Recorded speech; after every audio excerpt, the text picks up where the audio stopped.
WWE started their draft sort of on SmackDown this week. We're going to take a look at that and talk briefly about SmackDown. Not a lot really happened apart from the draft and a few matches. So we'll get into the actual draft. At night one, SmackDown this past week, night two, tonight, Monday Night Raw. Let's hope for a better one because this Friday's draft was absolutely crap.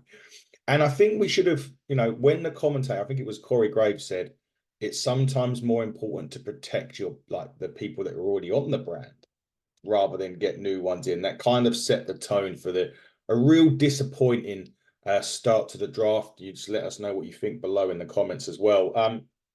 We'll go through round by round. Round one of the draft, SmackDown reselected Bianca Belair. Bianca's been one of the top women's performers in the WWE this year. Does it make sense? Kinda. It's kind of these things where a lot of them are also partnered with other people. So Bianca Belair's going out with Montez Ford. So you're kind of expecting the Street Profits to stay on SmackDown. For that matter, there's a case in point and a couple of other names here. But Bianca Belair has certainly, transcended the women's division in the WWE, has done a great job. Staying on SmackDown, does it make sense? I suppose with that one, only time will tell. But as Corey Graves said, it's all about protecting the people that you've already got. Which brings me to the next point. Raw re-signed Jey Uso as the first pick. Now, it started intriguing because at this time, the Bloodline hadn't been drafted. Now, would it have been interesting to move Jey back to SmackDown? Because obviously the storyline was he had left the WWE. Cody brought him back to Raw because obviously his brother turned on him at SummerSlam and whatnot. So moving Jey to SmackDown, would it have made sense? I would have potentially said yes at this time. But as I say, the Bloodline hadn't necessarily been drafted at this point in the show. Jey Uso has been one of the top stars on Raw. With Roman Reigns, and actually segueing slightly here, because I just forgot to tell you, Roman Reigns at the start of SmackDown excluded himself from the draft. Didn't know you could do that either.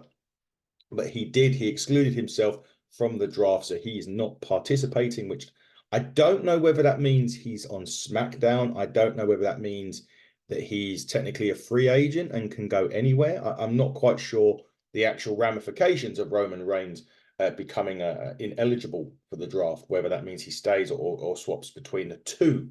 Perhaps we'll wait and see upon Roman's return. Another point to make note, and a point I absolutely disagreed with entirely, was that the champions are locked to their brands other than the women's tag team champions. So Cody, Damian, Awesome Truth, and A-Town Down Under, and Sami Zayn, for that matter, Bailey, were all, and the women, Becky Lynch, were all locked to their current brands that they're in, which for me made absolutely zero sense. Why would you do that? The most important bit of the draft I always find is where the champion's going. So now you've taken that excitement away by saying, well, they're just locked to the shows. I don't get it. I didn't get it. And I thought that was a really bad move on the WWE's part, locking the champions already in to the draft. Didn't make sense. And again, when you know who, like, say, for example, Becky's dating Seth, so you're going to kind of get where we're coming from here. They usually stick them together. So Becky's on Raw. We'll go to where Seth is shortly. But bad move, on my opinion, with this. And the other side to this is, why wasn't NXT allowed any picks? You made this big thing about NXT being a part of the draft, but you're just using them as fodder to bring people up. You're not allowing the NXT to choose people to come through. We're not going to say NXT should choose Cody Rhodes for that matter. But if you look at the WWE roster and you look at people that are not being used or they're doing nothing, and you could think, well, actually, that would be really good for them just to go down towards NXT for a few months, or even a few months, 6 months, or even a year, just to get a bit more exposure, get them the ring time, to get them to help build that next talent for the future. And they haven't bothered, or they certainly didn't bother with it on SmackDown. I don't know whether they're going to do it on Raw, But me, that is a huge mistake from the WWE not doing that. So already my thing is on the draft is what's the point in having it? Because they always end up on everyone's shows anyway. But the remote interest I already had in the draft had gone before it even begun, because the day before when they announced these rules, I was already like not bothered about it. Again, it's up to you guys. You tell us what you think about the draft in the comments. Now the next one was an interesting pick. Actually, we've come across Jey Uso was on Raw, the third pick from SmackDown, or the second pick from SmackDown, but the third overall pick in round one.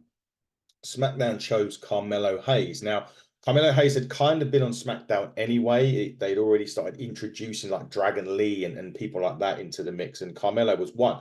But Carmelo was being locked to SmackDown, and he decided to challenge Cody Rhodes, who was on SmackDown, getting ready for his match with AJ Styles next week. In Backlash this week, sorry, in France. Great news for us in the UK. We get SmackDown at 6 o'clock UK time on Friday, which means you will have the SmackDown Backlash review near enough as soon as SmackDown ends. So there you go. It's a little tip. There's a little spoiler there for you great listeners. I'm sure you'll be greatly happy to know that. But you will get the SmackDown report straight after SmackDown this week, which is great. Carmelo Hayes on SmackDown. Probably a good move, actually. Raw can sometimes be congested with the 3 hours, with all the stuff they've got going on. Although SmackDown is still Bloodline heavy, albeit in a new regime of the Bloodline, it does give Carmelo a good opportunity just to establish himself. What was his focal point? Perhaps the US, Logan Paul, because he's locked to the brand. Logan Paul will be locked, although he is on Raw tonight, for that matter. So that gives Logan Paul maybe a new competitor with Carmelo Hayes. That would be a really good match, actually. Logan Paul, Carmelo Hayes. Could see that happening for sure. Very much looking forward to seeing what Carmelo can do, assuming that they use him right. And that's the important thing now. Triple H was at NXT, so he knew about these guys. And obviously, the problem has been in the past is when the NXT roster's been called up, they've done nothing most times. I think you do get exceptions to that rule. I know Bianca and so and so, but the general rule is it was kind of like you didn't want to be called up, But that being said, Carmelo is up on SmackDown brand. Segueing off slightly, Drew McIntyre stays with the WWE. There are lots of rumors over the past year that McIntyre would ultimately be leaving the brand of WWE. We can now put that to bed. The Rock announced it on his Instagram. It was then they showed a video of Drew being presented with a new sword, or a Claymore sword, or whatever that was. Now that was filmed a couple of weeks ago, so you kind of know where we are and how long it's been signed. But great news for the WWE that Drew McIntyre has stayed. Great news for Drew McIntyre, and congratulations to him for his new WWE contract. And that means that he's locked down to WWE for the next multiple years at least, which is great news. Final pick of round one, no real surprise, Seth Rollins. Now, and this is my point, if you're SmackDown and you're looking at Paul and look, I know it's scripted, okay? I'm not stupid. I know the WWE have written this. But, if you put your head on and you think, why it was SmackDown, well, Seth Rollins is, why would you not go in for Seth? And I don't mean disrespectful to Carmelo Hayes or even to Bianca Belair, but you look at Seth Rollins was eligible. There was groups of eligible. The rest of the eligibility is tonight on Monday Night Raw. So they had a group of people eligible for a draft pick. And Seth was one of those bigger names eligible, and he got drafted out by Raw, so he stays where he is. Becky, his wife's on Raw. It makes perfect sense. It was always going to be the way. I felt as if it was the right time for Seth to move to SmackDown. He's done everything he needs to do on Raw. I know it could be repetitive in terms of Bloodline stuff on SmackDown, but I just feel that Seth had done it all, and he has got nothing else to do on Monday Night Raw. So what is he going to do when he comes back? That's the problem. I don't think he can. Could he go back into the main event picture? He could have a few. Well, assuming Punk's still on Raw, he's eligible tonight, as is Drew McIntyre, I believe. So there's options there. And I just felt that Seth was one that I would have benefited the most from a move. One of the ones that could have benefited the most from moving to Monday night, to Friday Night SmackDown. However, he stays on the Raw brand. That was round one. Yeah, we're going to get a lot. It's really poor, to be honest, in my opinion. But here we go. Round two. Randy Orton stays on SmackDown. He's been out a long time, obviously 18 months. He's just come back into it, getting his feet back, dipping his feet back into the pool, so to speak. Yeah, it's probably about right, Randy on SmackDown. I think on the next draft, whenever they do it, if they do it, I don't know. After this one, they might not bother. But Randy will be moving to Raw, I would have thought, in a draft in the future. But Randy's still early doors after 18 months out. He only returned at the back end of last year at Survivor Series. So there's plenty of stuff for Randy to do on SmackDown as it is. He is already involved in the Bloodline feud with the new Bloodline 2.0 right now. So plenty for Randy to do on SmackDown. Probably a heel turn in the works at a later date, I would imagine. But so far, Randy Orton is staying on SmackDown, and that's probably about right. Raw, on the other hand, chose Braun Breaker. Now, interesting pick, Braun Breaker. He has been a monster down in NXT. He has done everything that you could imagine. I think he's won the title on multiple occasions. He had a brief stint on SmackDown. He was on SmackDown for about 10 seconds this week when he obliterated an opponent. Had been on Raw as well briefly. So he had done a lot there, did Braun Breaker. On to Monday Night Raw. It's a big pond, Raw. And I don't know with this one. I'm hoping that they do it right with him. He could have been the one that dislodged Gunther, to be quite honest with you, to really giving him that kick, that start where you would imagine him to be. I can imagine him for a few weeks on Raw squashing local talent, building him up that way, and then bang, he'll get put into a feud at some point. But yeah, I was a bit confused that there was a pick that happened, supplemental pick that happened after SmackDown had finished, and it was a shame because it could have worked quite well, and we'll get into that in a minute. But Braun Breaker on Raw, jury's out. Really, the jury's out. I think we'll wait and see. I'm hoping with Braun Breaker they do something with him because he's a great talent, great ability. He is a main event star waiting to happen. So we will see what happens with Mr. Breaker on Raw.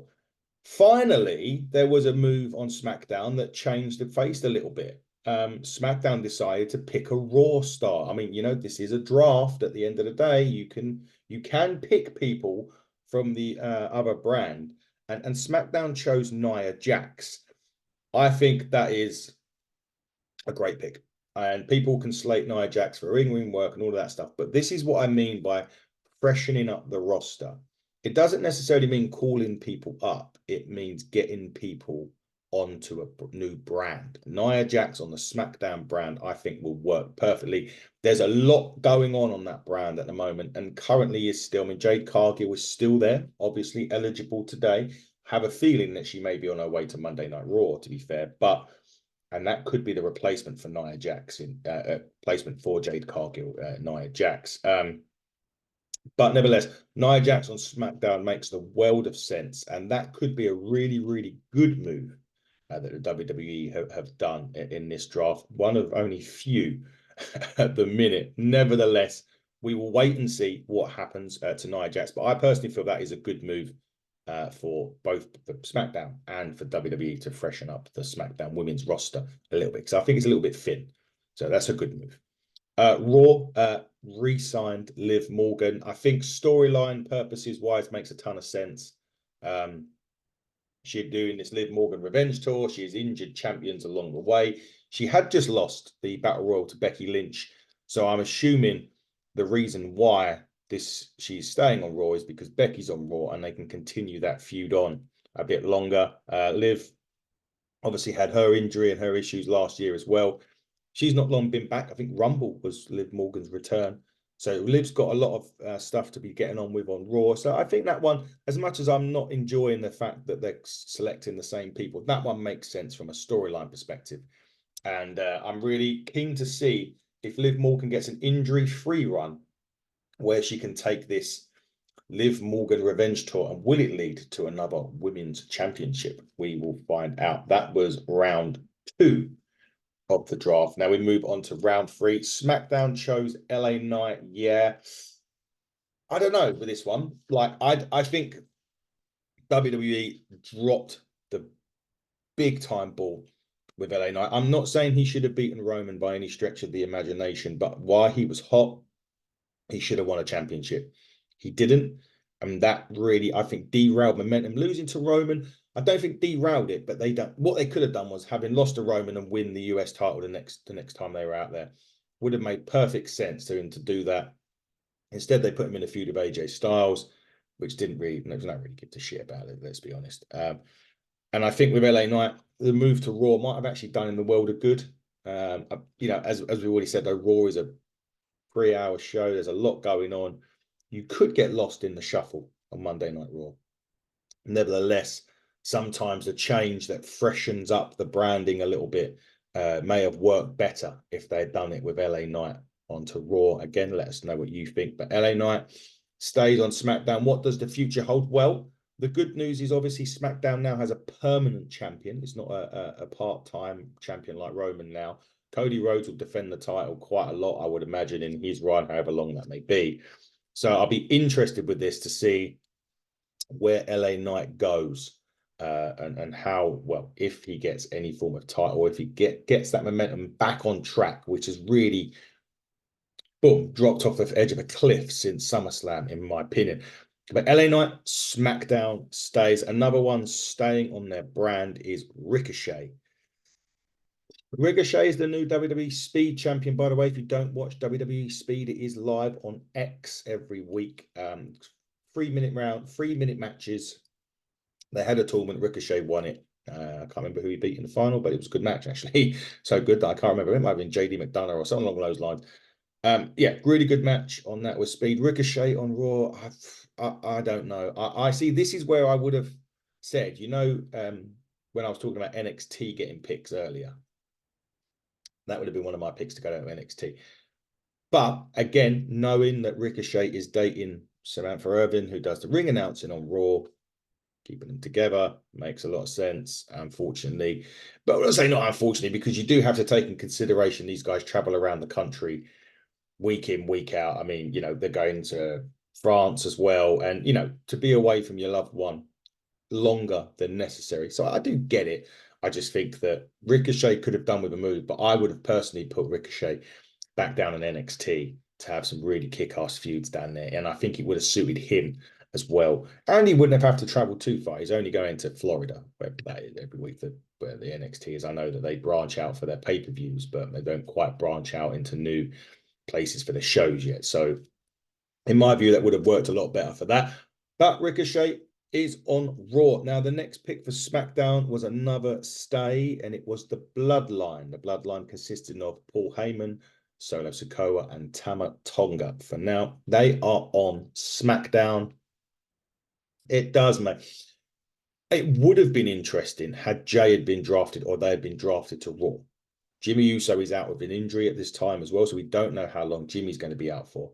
We'll have to wait and see on that. But Bloodline is in quite already in heavily. There's a lot of storyline elements to the Bloodline. There's the feud with Kevin Owens, which kicked up a notch this week. Randy Orton helped him. That match has been made for Backlash. So we do have Kevin Owens and Randy Orton taking on Solo Sikoa and Tama Tonga at Backlash. So that should be a really good tag match. But they've got a lot going on SmackDown with the Bloodline, and it's been built around the Bloodline now for the last 3 or 4 years. So as much as the change might have done it good, I could probably understand the reasons why they kept it on SmackDown. With more potential Bloodline members to come, Jacob Fatu, I think, is coming down. Hey, Nia Jax has been drafted to SmackDown, by the way. And let's not forget about that. Could Nia Jax join the Bloodline on SmackDown? That's an interesting one for everyone to think about over your breakfast this morning, or in America, it's like 3-4 o'clock in the morning. So if you just so happen to be up at this time, have a think about Nia Jax joining the Bloodline if you wish. Interesting pick, though, with Nia Jax. Now, come to me as we were talking. But yeah, potentially more members of the Bloodline, but the Bloodline stay put on SmackDown. Monday Night Raw re-signed Sheamus to the brand. Sheamus literally just come back from injury. He's seemingly in a feud with Drew McIntyre, who is currently sidelined with an injury. So we may not see McIntyre on our screens. I don't know, actually, if we're going to see him. But when I'm back, I'm thinking that they're going to go against each other very soon. Sheamus literally say just come back from a very serious injury. He was on, he's on SmackDown, wasn't he, for quite a long period. So yeah, the move to Raw not the move to Raw, but the return on Raw and sticking on Raw makes sense. There's got a few matches you can have on there with some of the roster members they've already got. So yeah, that one, I don't have any qualms with that. Sheamus on Raw. Let's hope he gets back to his brilliant best soon and can kickstart a feud with potentially Drew McIntyre. So far, I mean, at the moment, you're going to go Braun Breaker and Sheamus could be interesting. Ricochet and Sheamus. Jey Uso and Sheamus, Seth Rollins, when he gets back, we don't know how long Seth's out for either. There's a lot there of potential for Sheamus on Raw. Seth Rollins still hasn't signed a contract as of yet, nor is Becky Lynch, and they're due up in the coming months. I would expect both of those to be staying where they are, to be quite honest with you. But yeah, Shamo is on Raw going forward, so we'll look forward to see what happens to him. At the final round of picks on TV, they did have a few supplemental picks after that. So just so you're aware, on SmackDown this week, Cody and Carmelo had a good main event. It was marred by a pretty serious botch, and I thought Cody was injured, actually. They both crisscrossed the ropes, went to do, I think Carmelo went to do a diving high cross body. Cody went to do a Cody cutter, and they were so far off that Carmelo had hit the floor before Cody had bounced off the second rope. And Cody landed nastily on his shoulder, which I thought may have injured the shoulder. Apparently, it's okay. Nia Jax got involved in the women's match between Naomi and Tiffany Stratton and took out the women's champion, Bayley. So she's already targeting people. But however, Nick Aldis did make the triple threat match for Backlash. Tiffany Stratton versus Naomi versus Bayley for the women's championship will be airing this weekend at Backlash. But Nia Jax making her presence felt on SmackDown. The only other point of note on SmackDown was Carlito being revealed as the Dragon Lee attacker. So if you remember before WrestleMania, Dragon Lee got taken out, what we all assumed by the LWO, but LWO played the footage and it turned out to be Carlito. I'm guessing at this point that the story behind it was Carlito was feeling left out, thinking that if he attacked Dragon Lee, took him out of the game, Rey Mysterio would choose him to be the partner, when instead he chose Andrade. So Carlito revealed to be the attacker. Does he join the LWO now? I don't know what happens. Or is the Liga del Fantasma, sorry. Now we'll find out, I suppose, as we roll forward. But that pretty much was SmackDown. Not a lot going on other than the draft, to be quite honest with you. Which go back to the final round of picks on TV, anyway, at least. AJ Styles stays on SmackDown. I don't know about that. I'm not sure. I'm not sure if he could have gone to. I'm not sure if he could have done anything on Raw. I mean, he is obviously he's got Cody Rhodes at Backlash, which would have been interesting had AJ Styles been drafted and he were to beat Cody Rhodes. We know that's probably not. But yeah, then he would have had the World Championship on Raw. So it probably makes sense for him to stay there. Do they do a little? Generally, with Cody's feuds, they do sort of trilogy matches, so like 3 kind of matches. So will he get 2 or 3 matches out of AJ Styles and Cody Rhodes? You probably will do it. It'll probably be really good. Cody has never fought AJ Styles in major wrestling promotions, independents maybe, but not major wrestling promotions. So I would like to see a few of those happening for sure.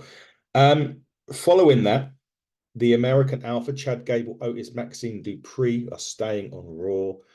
Chad Gable, what recently turned heel, berated Otis. And Tozawa. Sorry, I forgot Tozawa, but berated the 3, Otis, Maxine, and Tozawa. So I'm not sure whether he's going to be splitting from them in the future, or whether they will end up following suit and doing a full-fledged heel turn. To be quite honest, I would have liked Chad Gable on SmackDown. I think his talents would have been better utilized on there. Not sure about the other 3. But right now, again, because of the storyline situation, he's going after Sami Zayn. He'd lost to Sami Zayn. He attacked Sami Zayn after Raw, went after Raw last week. So it did make sense.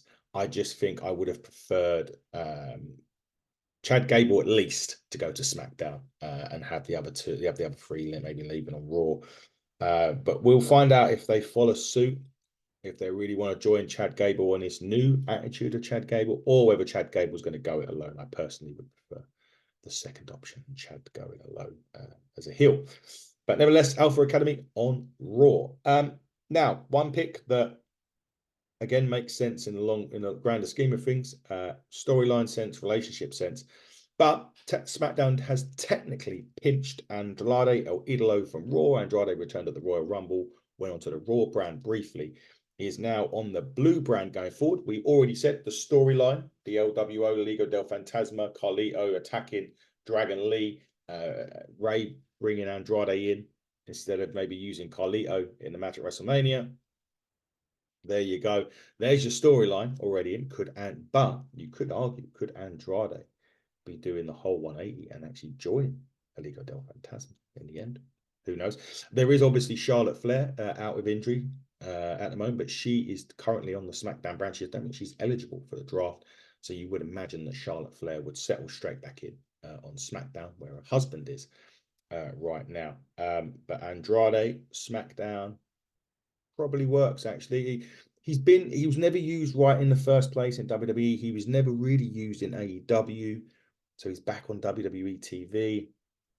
Only time will tell if he will be used properly this time around in the WWE. We'll have to wait and see. Probably the most surprising pick of the draw next. Kiana James from NXT went to Raw. That was the final pick of the night on television. Anyway, Kiana James heading off to NXT. They've done a great little setup, by the way. They had the NXT people, I think it was at the Performance Center or where they do their tapings or wherever they are doing their tapings or Full Sail or wherever it is. And they had the whole arena. People was in the arena. They had all the wrestlers waiting to see if they're going to be picked. And the only one that was properly picked that's currently in the NXT brand full-time at the moment was Kiana James. She's going out to Raw. She plays like this, shall we say, sultry office worker with an attitude, kind of businesswoman, entrepreneur character. We'll see. I don't really know much more than that, but Kiana James on Raw. Just a reminder, these rosters all lock in after Backlash this week. So we kind of discussed that last week on the show, that we believe that the rosters would lock after Backlash, and that is correct. Now, supplemental draft did happen after SmackDown. Baron Corbin is back on the blue brand. He was chosen for SmackDown. He has had a career renaissance down in NXT. A little bit of a shame that he didn't actually partner with Braun Breaker, who was his tag team partner. I think they're the tag team champions on NXT right now. So a bit of a shame that he didn't keep those two together. But Baron Corbin back on the blue brand. We'll look forward to seeing what he does. Alba Fire and Isla Dawn are at Raw to bring some much needed refreshments to the women's roster. I think they was on SmackDown. Didn't really get used too much. I think they was in the tag team thing for a cup of coffee and then disappeared off the face of the earth. But they are now on Raw. So they are two good. I mean, Alba Fire is really good singly as well. You know, Katie Ray. Really, really good single action. Really good singles competitor. So she could really make a big impact actually if they use her properly. And as a tag team, they've been great. Isla Dawn is no slouch. So it could be a good move to Monday Night Raw for those two. The OC, Gallows, Anderson, Mia Yim stay on SmackDown. I would have moved them to NXT. I would have moved them to NXT and given them a year over in NXT. Again, this is my whole point of not having NXT have any picks. I think it's ridiculous. That would have been perfect, in my opinion. And the OC have been on NXT recently, Gallows and Anderson, so would have made a lot of sense. But they stay on SmackDown. Speaking of people who stay where they are, that brings me nicely to Ivar. He's been brilliant. Obviously, Eric's been out injured. We know Valhalla is now pregnant again with Eric's second child, so congratulations to them. But Ivar on Raw, he's been having some great matches, really good matches on Raw, so I'm looking forward to seeing what Ivar can do. Cedric and Ashante stay on SmackDown. Again, NXT. Should have moved them to NXT. Would have made a lot of sense, but they didn't. I think they would have been perfect for the NXT brand down there with like Chase University and the family and people that are down there. They could really have had some good and just be utilized and make them earn their money. You're paying them a lot of money to do fuck all. I mean, I think Cedric Alexander was on for a cup of coffee this week again. You know, I think he might be the one who took on Braun Breaker actually on SmackDown for 2 seconds. You know, he's better than that. And Ashante's good as well. You've not had a chance to really see Ashante. And here's the thing, like, You're seeing more of BFAB now with Bobby Lashley. In TNA, you're seeing AJ Francis has just totally changed my perception of him since he's been there. Because he's been given time on the mic, he's been given time in the ring, and you're seeing the change. Ashante is also very good, and we're not seeing it. And that's why I think NXT would have been the right move for them. The final two were staying at Raw. It was Shayna Baszler, Zoe Stark. I think Zoe should have gone to SmackDown.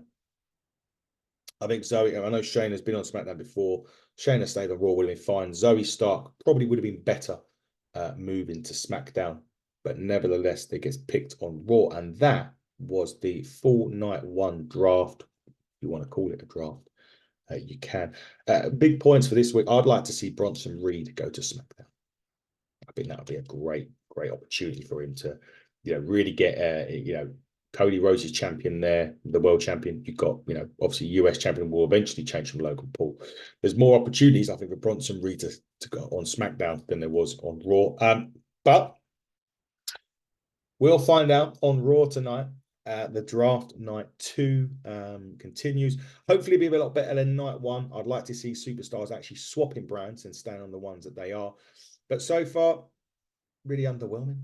But we'll be back to review night 2 of the draft, and that'll be hit on your screens on Wednesday night. Until then, though, everybody, take care. All the best. Goodbye.